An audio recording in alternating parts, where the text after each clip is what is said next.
OK, let's bring you some breaking news. We're just getting confirmation from the Premier League of those transfer window dates that were provisionally brought to you yesterday, now being confirmed. So the summer transfer window will open the day after the Premier League season finishes, so that's July the 27th, and it will remain open until October the 5th.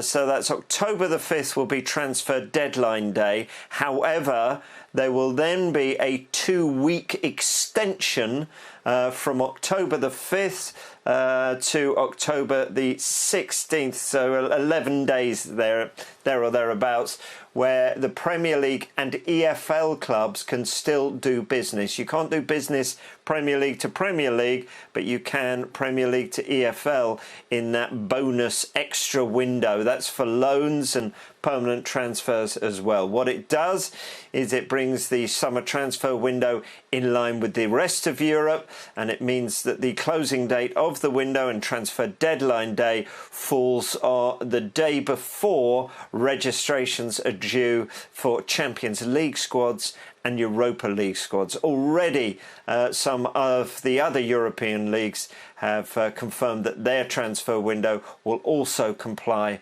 with those dates. Let's get some reactions, shall we? Steve McClaren, let's come to you first. So the window dates we know now. How important is it that we're in line with Europe? And actually what we've gone back to is this idea of the football season being underway with the transfer window being open. Do you like that or do you not like that? Yes, I like it.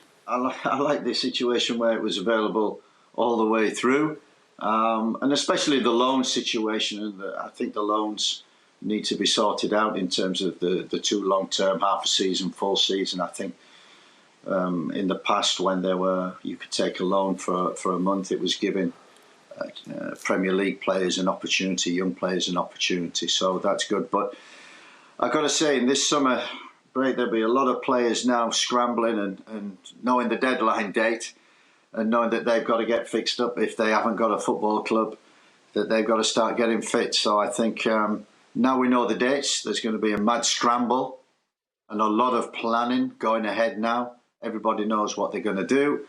As soon as the season's over, a lot of business will be done.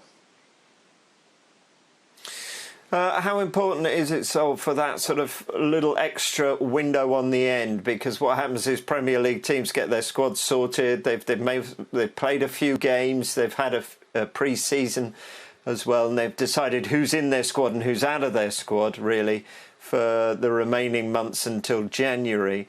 The surplus then, after that, and the window is closed, could either be left on the sidelines or now, as the extension is there, can be loaned out to EFL clubs. So how important is that for teams in the Championship and below?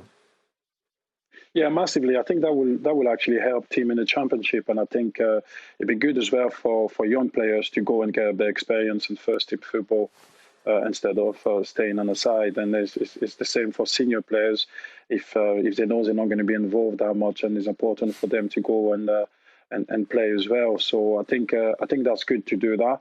And I do think as well what is important is to be online with the rest of Europe. I think what happened last season wasn't fair on the Premier League club, because you couldn't sign any player, but a big club in around Europe could have come and take you players. So I think overall the clubs will be happy with all the Europe being on the same line.